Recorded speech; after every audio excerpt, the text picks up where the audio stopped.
de CIDEM, y hoy día tenemos a una invitada muy especial. Ella es Karina Vidaseca, feminista, escritora, profesora, investigadora, doctora en Ciencias Sociales de la Universidad de Buenos Aires y postdoctora de la Pontificia Universidad de Sao Paulo. Bienvenida, Karina. Gracias. El día de hoy vamos a conversar sobre salud y feminismos y queríamos aprovechar esta oportunidad para hablar sobre la situación actual, ¿no es cierto?, de nuestra región latinoamericana a propósito de los derechos, ¿no es cierto?, de las mujeres y quizás pensar, ¿no es cierto?, y que podrías decirnos como desde tu expertise, desde lo que tú has visto, desde lo que ha ocurrido en Argentina, ¿no es cierto? ¿Qué piensas tú con respecto al avance, ¿no es cierto?, de estas olas ultraderechistas conservadoras y qué impacto pueden tener estas, ¿no es cierto?, en los derechos de las mujeres, ¿no? Pensando en temas de salud y quizás obviamente amplificándolo más a otros derechos. Bueno, muchísimas gracias por la invitación, estoy muy feliz de estar aquí y la pregunta, Pia, es una pregunta sumamente relevante e importante que tiene que ver con un contexto actual que estamos vivenciando en Argentina, de una amenaza muy fuerte hacia los derechos conquistados por los movimientos de Ni Una Menos y la campaña nacional por la legalización del aborto y la despenalización que confluye finalmente en nuestra ley allá por diciembre del año 2020 en plena pandemia, ¿no? Y que fue realmente el gesto más importante de este gobierno sin dudas que se está yendo y que trae como consecuencias también ciertas miradas muy dramáticas, ¿no? Para todo el movimiento feminista, que consiste en algo que nunca hubiésemos imaginado tan abruptamente quizás, ¿no?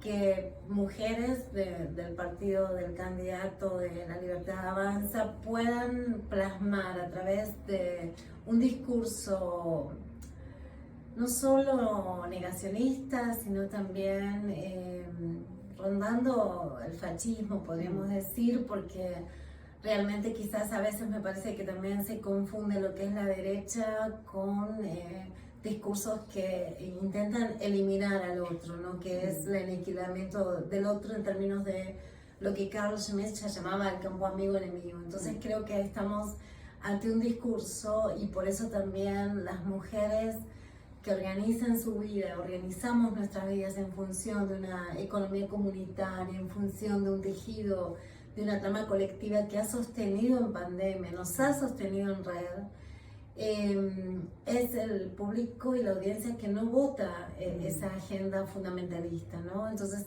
esto es importante decirlo, ¿por qué? Porque hay que analizar, yo soy socióloga, hay que analizar obviamente la composición de ese movimiento que aparece muy abruptamente con una escena de derrumbes, de implosiones, con imágenes muy fuertes que a su vez son tomadas, por ejemplo, de la muerte, es decir, o sea, implotar un sistema o explotar ese sistema involucra una necropolítica, sin dudas, ¿no?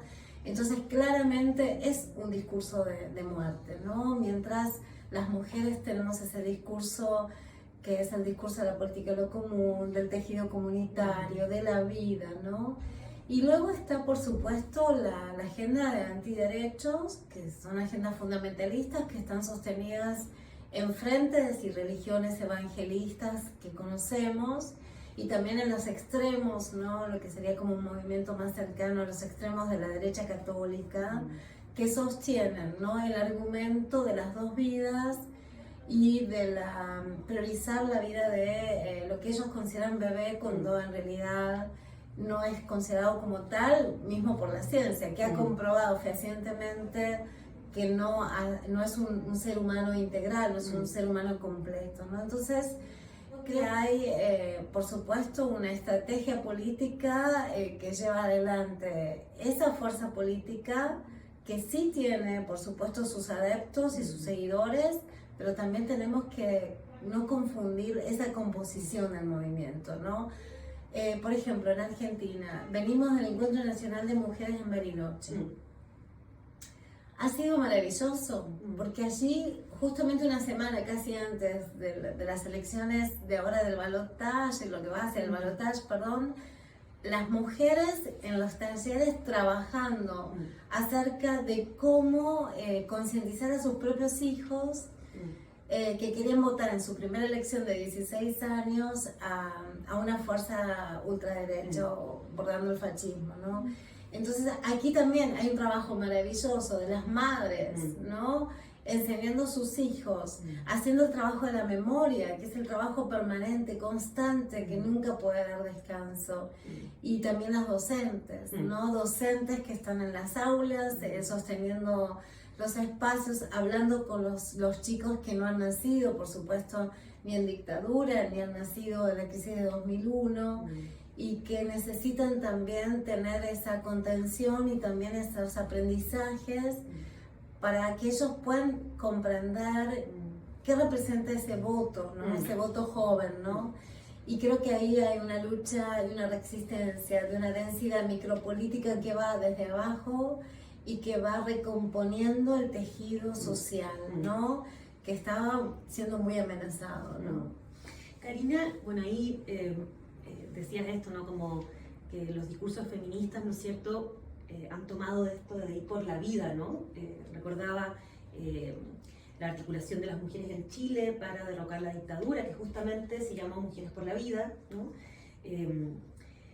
Y ahí quizás, obviamente, nos cuesta tener respuestas, pero quizás preguntarte a ti, qué es lo que nos llama la atención, cómo podemos explicarnos lo que ha ido ocurriendo en varios territorios, no solamente en Latinoamérica. Tenemos el ejemplo de Estados Unidos, ¿no es cierto?, que finalmente el derecho al aborto, ¿no es cierto?, se cae, ¿no?, algo impensable, ¿no es cierto?, se cae en muchos estados. Entonces, esta pregunta, ¿no?, ¿qué ha ido ocurriendo como en la sociedad, ¿no es cierto?, a propósito de ciertos avances que hemos tenido en términos de derechos, y de repente nos encontramos, ¿no es cierto?, con un grupo no menor, ¿no es cierto?, que es capaz de votar a fuerzas que básicamente lo que quiere es quitar derechos. Entonces, ¿qué podrías decir al respecto de eso? En primer lugar, creo que el poder femenino es una amenaza muy fuerte.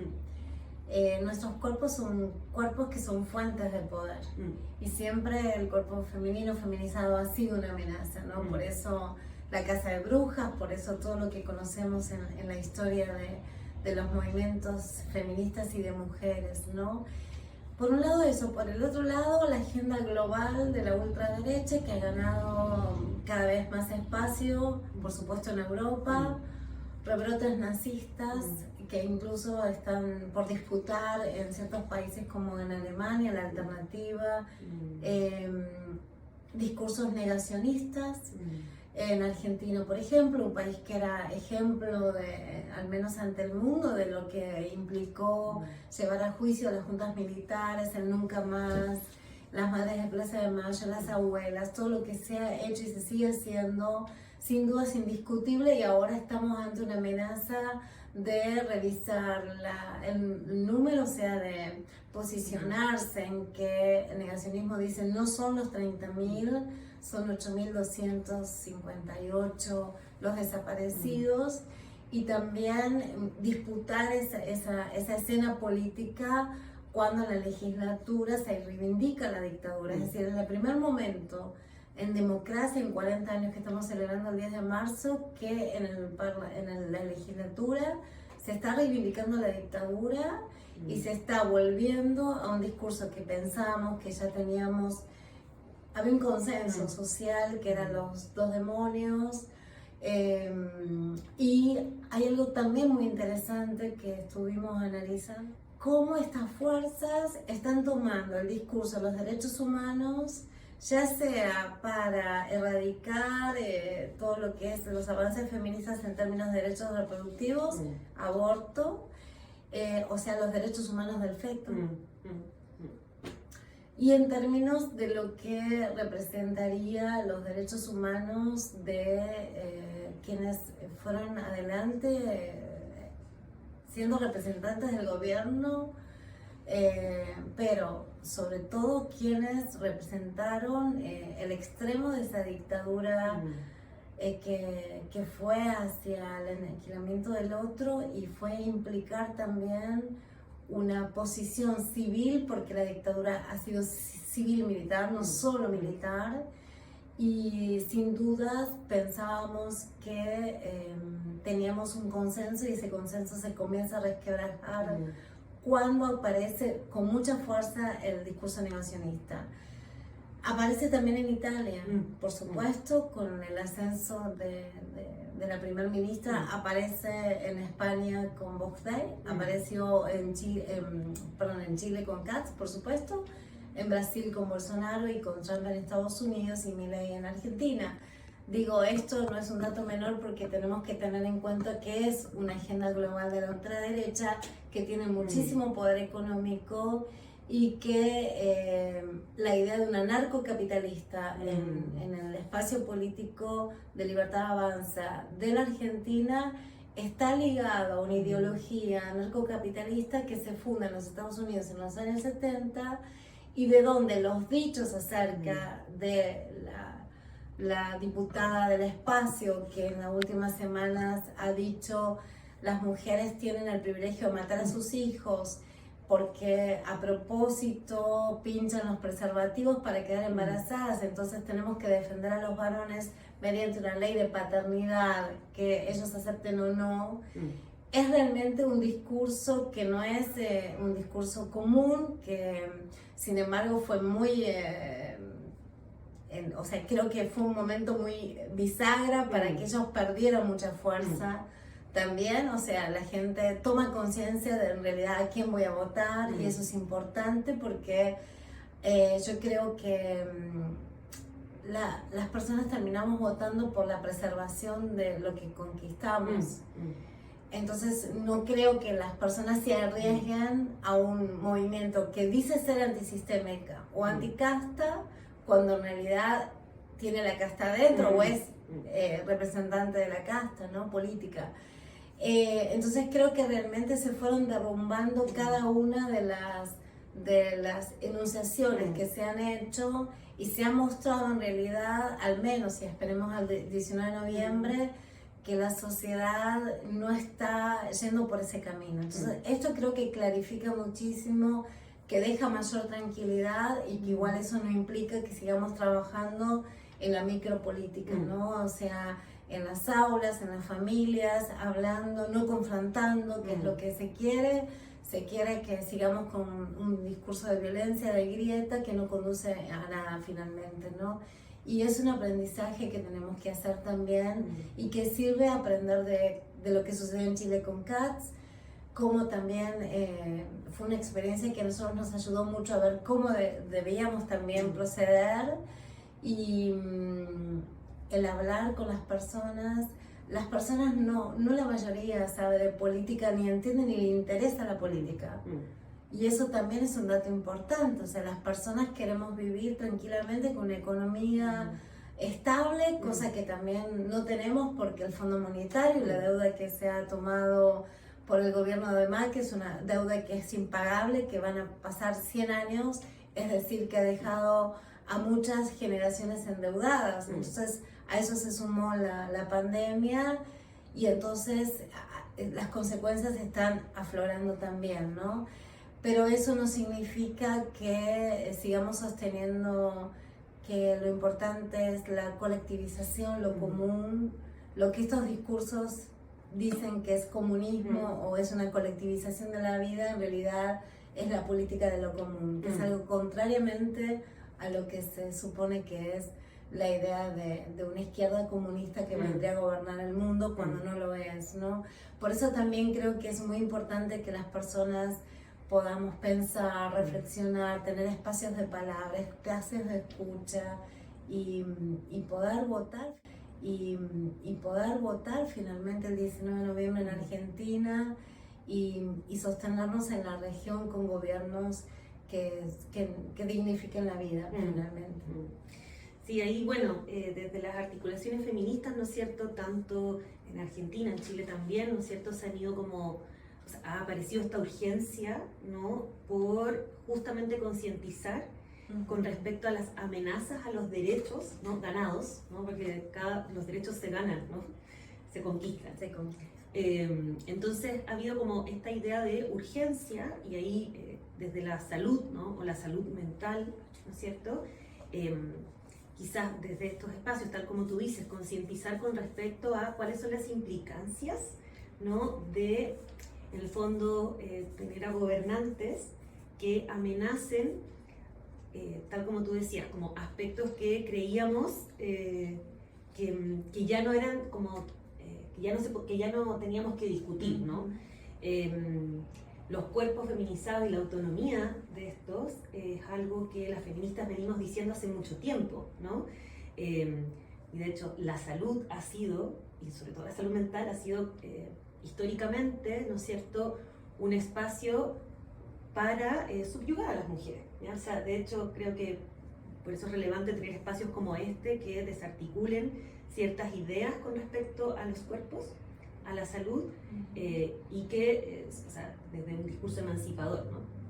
Entonces, ahí concuerdo mucho con esto de la importancia como de concientizar cuál es el efecto concreto en ciertos aspectos de nuestra vida, la economía, ¿no es cierto?, la salud, cuando estos grupos toman el poder. Y ahí quizás como preguntarte, ¿qué piensas tú, qué opinas tú con respecto a las posibilidades de resistencias, ¿ya?, que tenemos como colectivas feministas en nuestra región, como colectivas que puedan resistirse a estos como, porque parecen como, tú mencionabas y uno se empieza a hacer la idea de como de la tierra que van apareciendo como estos puntos, como si fuera algo que va creciendo, ¿no? Italia, España, Brasil, Estados Unidos, ¿no? Como, ¿qué posibilidades tenemos desde los feminismos de resistir a esto que está ocurriendo? Básicamente, articulaciones y alianzas que fortalezcan el cuerpo colectivo, o sea, creo que una muestra grandiosa de lo que hemos hecho como poder femenino es el Ni Una Menos, ¿no? Pero el Ni Una Menos no se entiende sin el Ni Una Más, es decir, si no hubiese sido gestado Ni Una Más en México, seguramente no hubiésemos podido convocar a la sociedad a pensarse en esos términos, ¿no? Entonces eso da la pauta de que en realidad cuando los derechos se conquistan en las calles, realmente es la marca, ¿no? Por eso los cuerpos femeninos siempre han sido amenazantes, ¿no? Porque son fuentes de poder. Pero es amenazante no solo en las culturas occidentales, son amenazantes en las culturas de Oriente Medio. Una mujer con velo, por ejemplo, es un cuerpo amenazante, ¿no? Para todo un mundo que se ha polarizado de tal forma después del post 9/11, que observa, ¿no?, que todo aquello que esté ligado, ¿no?, al Islam, o que mujeres que estén veladas puedan ser depositarias de tanto racismo, de tanto discurso de odio, ¿no? Yo en mis libros escribo unas tesis que tienen que ver con cómo los guiones fundamentalistas se inscriben en los cuerpos de las mujeres, ¿no? Inspirada, por supuesto, en Rita Segato y en tantas grandes feministas y maestras que nos permitieron también vislumbrar qué sucedía, o sea, por qué el cuerpo femenino y feminizado siempre está en la escena de lo político. Ya sea para fundamentar lo que yo llamé la retórica salvacionista, ¿no?, a través de un gobierno que fundamenta en Estados Unidos la práctica de invasión en Irak, utilizando a la mujer con la burka, que es la vestimenta más extrema, ¿no? Y sostenido por el Feminist Majority, que es un grupo de feministas que apoyaron. Entonces aquí también creo que es muy interesante entender cómo se construye un feminismo del norte y del sur. No quiero decir con polarizarla geográficamente, sino que hay sures en el norte y el norte en los sures, pero sí con la posibilidad de pensar que todas las mujeres de los pueblos del sur son mujeres oprimidas, son mujeres salvajes, son mujeres que son víctimas del patriarcado de sus propios varones. Y eso es una agenda que se ha construido obviamente desde el poder. Entonces, por ejemplo, cuando suceden los procesos que están sucediendo de guerras globales en Irán, en Palestina hoy, ¿no? Y en otras partes del mundo, en África, que son todos productos también de la guerra global, de la industria armamentista, de lo que sucede con el extractivismo del litio, del cobalto, ¿no? Entonces ahí creo que la gran metáfora de cuerpo-territorio y territorio-cuerpo, que es la metáfora de los feminismos comunitarios de Abya Yala, ¿no? Feminismos indígenas, que son las mujeres que están poniendo el cuerpo en el territorio, territorios cruelmente, ¿no? Sangrando, o sea, territorios que han sido invadidos por corporaciones multinacionales, es realmente lo que nos permite pensar en la defensa de esas vidas. Bueno, Karina, muy interesante todo lo que nos cuentas. Y ahí quizás como para profundizar en un punto que habías mencionado, con respecto a las articulaciones que se pueden ir dando, ¿no es cierto?, entre feministas, cuando hablas como, ¿no es cierto?, este concepto del sur, ¿no? Últimamente, por lo menos en Chile, han habido como rearticulaciones muy potentes frente a peligros, ¿no? Como esta nueva constitución que se está armando en Chile, ¿no?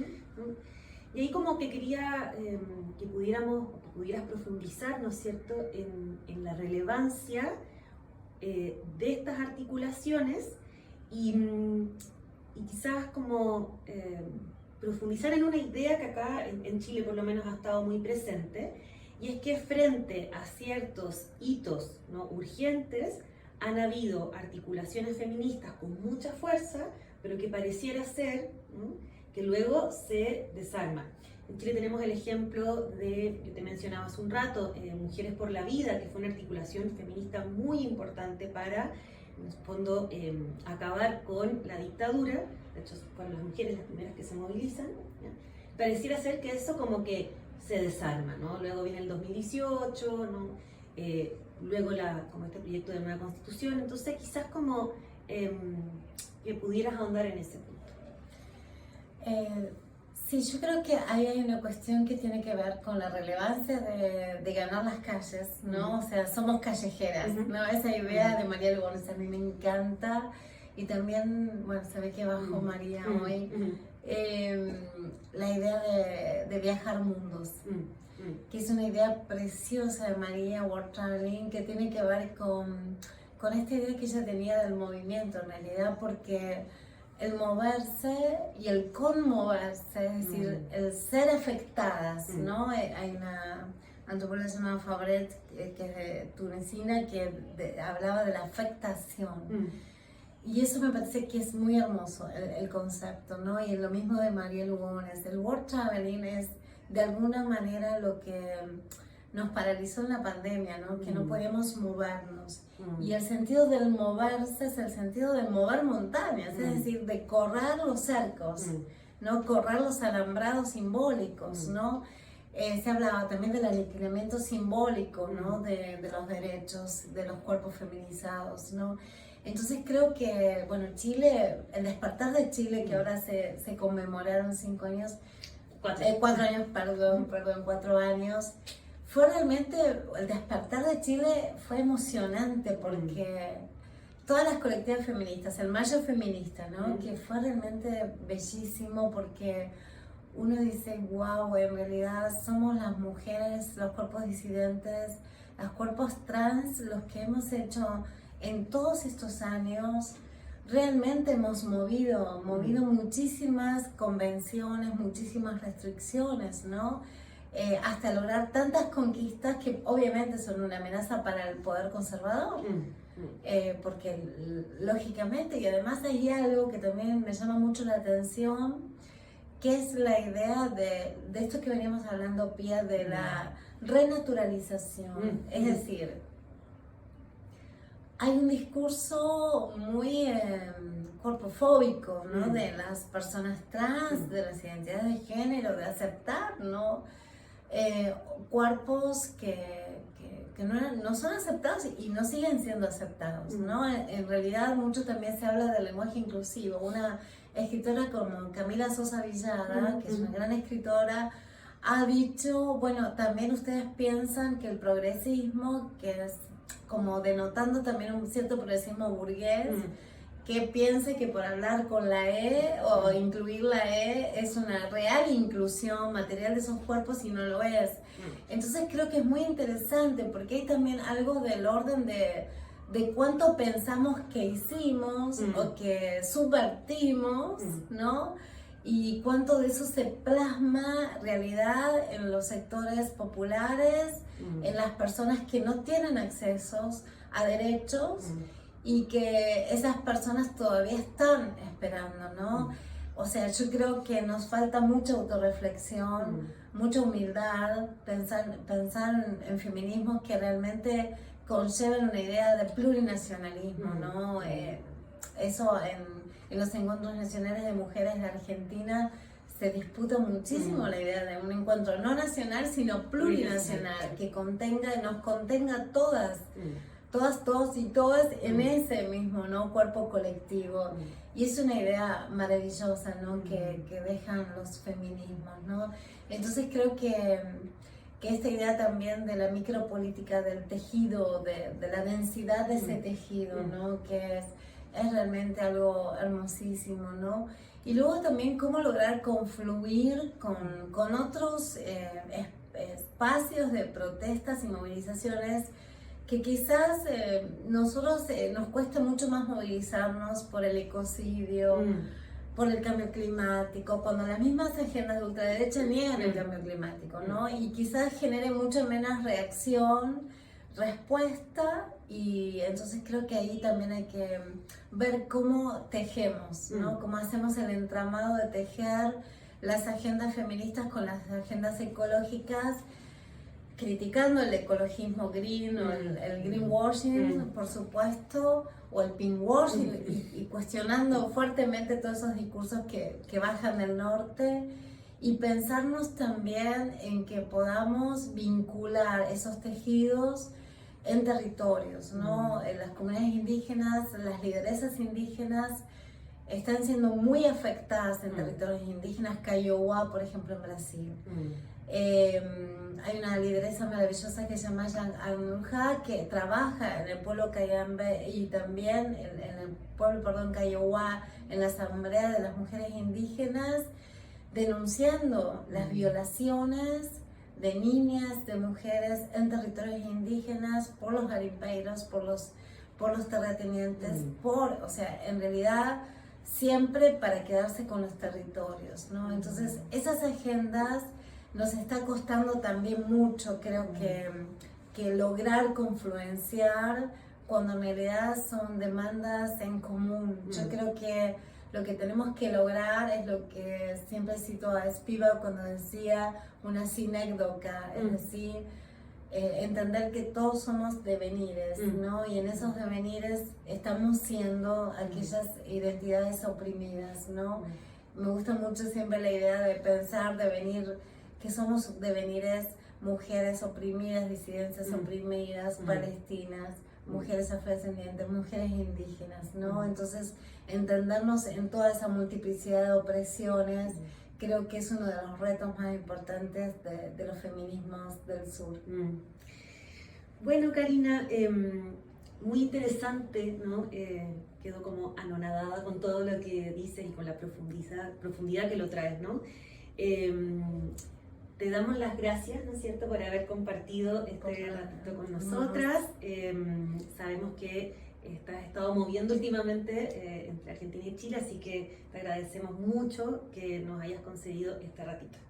Gracias a ustedes, gracias a las compañeras de la Dirección de Equidad de Género de Temuco, de la Universidad de la Frontera, porque estuve también en el Congreso y estoy muy feliz. Y hermoso charlar y seguir conversando en este tejido feminista. Sí, articulamos. Eso.